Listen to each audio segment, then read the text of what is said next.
Hello friends, Shri Swami Samarth. आता एकमुखी दत्तात्रयांचे दर्शन घेतल्यावर आम्ही चाललो आहे पुणे येथील मोरगावी, जिथे श्री मयुरेश्वर यांचे भव्य असे मंदिर आहे. त्यात प्राप्तीची गाडीमध्ये दंगा मस्ती काकासोबत चालू आहे. गाडीत गाणी लावून डान्स करायलाही चालू आहे.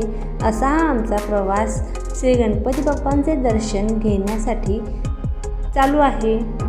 पुणे महाराष्ट्र ही संतांची, देवस्थानांची आणि समृद्ध संस्कृतीची भूमी आहे. या भूमीत अनेक पवित्र तीर्थक्षेत्रे आहेत.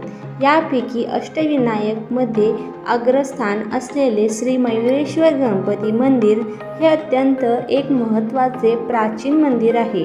पुणे जिल्ह्यात मोरगाव जिथे वसलेले हे मंदिर केवळ धार्मिक श्रद्धेचे केंद्र नसून इतिहास, परंपरा, वास्तुकला आणि आध्यात्मिकतेचे अद्वितीय मिश्रण आहे.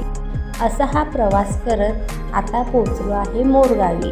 चला मग गणपती बाप्पांचे दर्शन घेण्यासाठी मंदिराकडे जाऊया.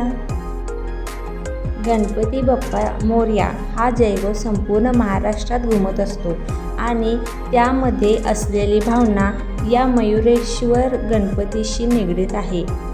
अष्टविनायक यात्रेची सुरुवात आणि समाप्ती याच ठिकाणी होत असल्यामुळे या मंदिराला विशेष महत्त्व प्राप्त झाले आहे. मोरगाव हे पुणे जिल्ह्यातील बारामती तालुक्यात वसलेले एक छोटेसे परंतु अत्यंत पवित्र गाव आहे. कऱ्हा नदीच्या काठावर वसलेले हे गाव नैसर्गिक सौंदर्याने नटलेले आहे. मोरगाव हे नाव पडण्यामागे एक मनोरंजक कथा आहे. गावाचा आकार मोरासारखा आहे. पूर्वी येथे मोराची संख्या मोठ्या प्रमाणात होती. या दोन्ही कारणामुळे या गावाला मोरगाव असे नाव मिळाले. येथील वातावरण अत्यंत शांत, प्रसन्न आणि आध्यात्मिक आहे. गावात प्रवेश करताच भक्तांना एक वेगळी सकारात्मक ऊर्जा जाणवते. ही श्री मयुरेश्वर गणपतीचा इतिहास अत्यंत प्राचीन असून तो पौराणिक कथांशी जोडलेला आहे. भगवान गणेश यांच्या विविध अवतारापैकी मोरया हा एक विशेष अवतार मानला जातो. श्री मयुरेश्वराची कथा ही अशी ओव्यामध्ये रचली आहे. श्री गणेशाय नमः. ओम नमो श्री गजवदना गणराया गौरी नंदना विघ्नेशा भवभयहरणा. नमन माझे साष्टांगी, नंतर नमिली सरस्वती, जगतमाता भगवती, ब्रह्मकुमारी विनावती, विद्यादात्री विश्वाचे, नमन तेसे गुरुवर्या, सुखनिधान सद्गुरुराया, स्मरुनी त्या पवित्र पाया, चिंतशुद्ध झाले. थोर महात्मे संतजन, बुद्धगण आणि सज्जन, करुणी तयासी नमन, ग्रंथरचना आरंभली. अष्टविनायकाचे मंगलस्तोत्र आणि त्यांचे महात्मे पवित्र दोन्ही याच ग्रंथी एकत्र मिलिंद माधवी रचली. अष्टविनायकाची 8 नावे, एक एक नाव मनी जपावे आणि चरणी नम्र भावे. नमन भावे करोडी मोरगाव स्थित श्री मयुरेश्वराय नमः. सिद्धटेक निवासी सिद्धी विनायकाय नमः. पाली क्षेत्र स्व बल्लाळेश्वराय नमः. महडवासी व्रत विनायक नमः.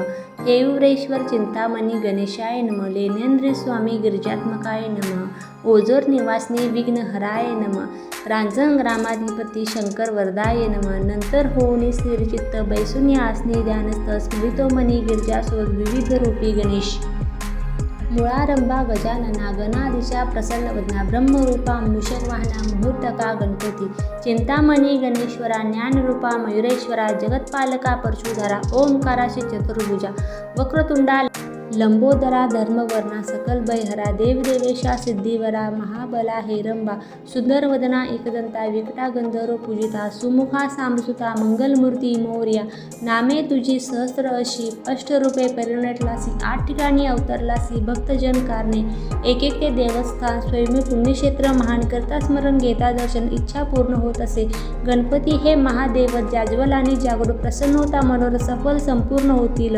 म्हणून भावे भाविक नित्य स्मराव गजमुख. धन धान्य ऐश्वर सुख पुत्र पौत्र लाभती. पुणे जिल्ह्यात मोर गावी जाऊन तेथे प्रचिती पाहावी, मयुरेश्वराची थोरवी उपासका कळेल महिमा त्याचा फार मोठा, संकटे पळती चारी वाटा, सोडून अहंकार कोठा, कथा त्याची ऐकावी. चक्रपाणी नामे राजा होता, परी त्याला पुत्र नव्हता, शौनक ऋषीने कृपा करिता पुत्र सिंधू जन्मला. सिंधूने केले तपचरण, प्रसन्न झाले सूर्यनारायण आणि दिले अमृत भोजन, त्याने अमर झाला होतो. अमर होता उन्मत्त झाला, छळू लागला ज्याला त्याला, सर्वा जिंकुनी देव लोकाला वेढा त्याने घातला. सिंधू येता देव भ्याले, जीव घेऊन ते पळाले, श्री विष्णुया प्रातुला रक्ष रक्ष म्हणून. तेव्हा उठले कमलपती, एकवटली सर्व शक्ती आणि फेकली सिंधूवरती गदा मोठ्या द्वेषाने. सिंधू मग संतापला, तोंड लागले युद्धाला, अखेर त्याने श्री विष्णूला गंडकी नगरात ठेवले. देव इंद्र सूरगण कारागृही पडले डांबून, त्यांनी विनायक मूर्ती स्थापून भक्तिभावे पूजली. ऐकून त्यांची प्रार्थना विघ्नहर्ता गजानना सर्वांची आली करुणा आणि दिले वरदान. त्या वरदानाप्रमाणे सिंधूच्या नाशाकारणे पार्वती पोटी विनायकाने अवतार घेतला. बैसुनी मग मोरावरती मयुरेश्वर तो गणपती, उभा टाकला सिंधू पुढती परशु हाती घेऊनी. पाहता त्या विराट रूपाला सिंधू राक्षस मनी भ्याला, परशु प्रहारे कोसळा क्षणात एका भुवरी. अमृत मिळालेले सूर्याकडून बाहेर पडता देहातून, सिंधू राक्षस गतप्राण झाला ईश्वर कृपेने. सर्वावरचे संकट टळे, देव शनी बंधमुक्त झाले, आनंदुनी ते म्हणाले मयुरेश्वराय नमो नमः. म्हणजेच सिंधू नावाचा एक अत्यंत शक्तिशाली राक्षस होता. त्याने देव, ऋषी आणि माणसांना त्रास देण्यास सुरुवात केली. त्यांच्याकडे अमृताचा वर होता, त्यामुळे ते अजिंक्य झाला होता. तेव्हा देवांनी गणपतीची आराधना केली. गणपतीने मोरावर आरूढ होऊन मोरया रूप धारण केले आणि त्या राक्षसाचा वध केला. या विजयाच्या स्मरणार्थ या ठिकाणी गणपतीची स्थापना करण्यात आली आणि त्यांना मयुरेश्वर असे नाव देण्यात आले.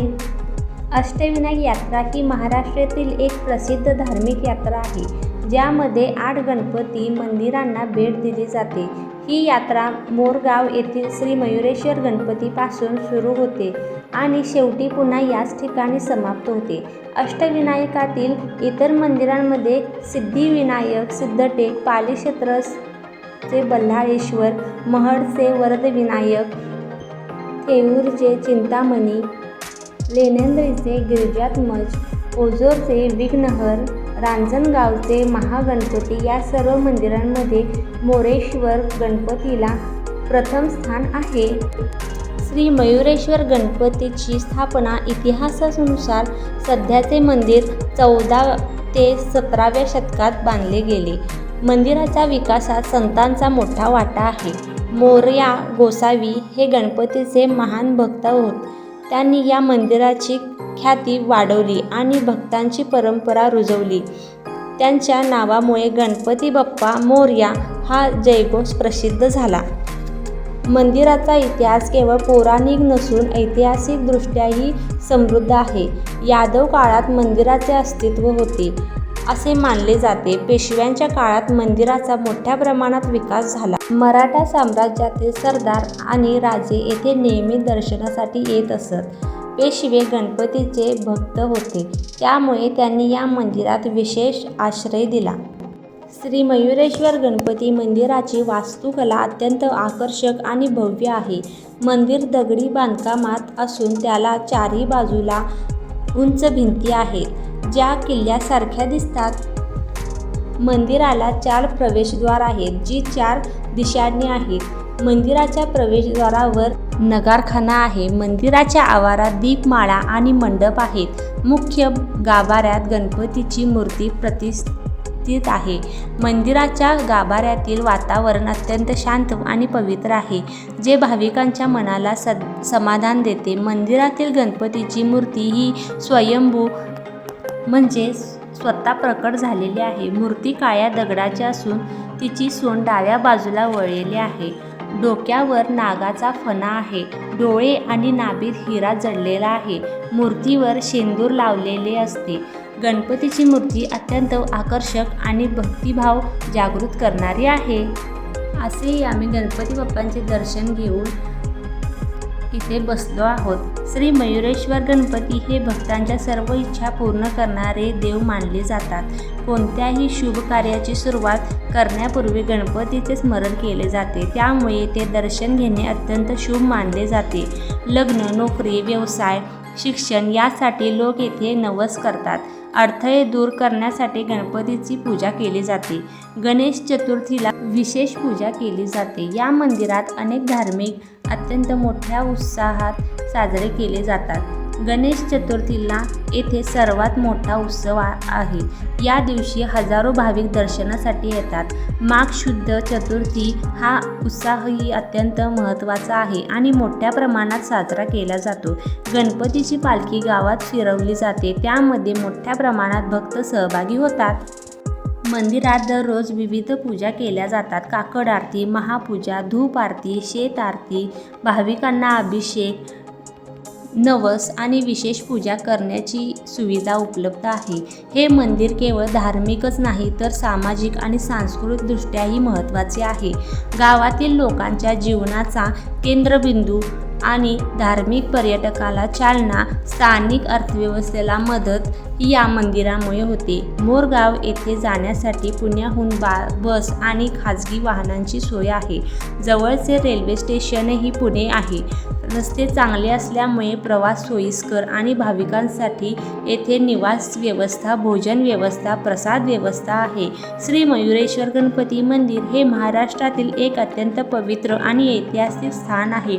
अष्टविनायक यात्रेतील पहिले स्थान, समृद्ध इतिहास, भव्य वास्तुकला आणि धार्मिक महत्त्व यामुळे हे मंदिर विशेष स्थान प्राप्त करते। त्यामुळे प्रत्येकाने आयुष्यात एकदा तरी या पवित्र स्थळाला भेट द्यावी। असा आमचा प्रवास तुम्हाला कसा वाटला नक्की सांगा। लाईक करा, शेअर करा, सबस्क्राईब करा। बाय, भेटूया नेक्स्ट व्हिडिओमध्ये।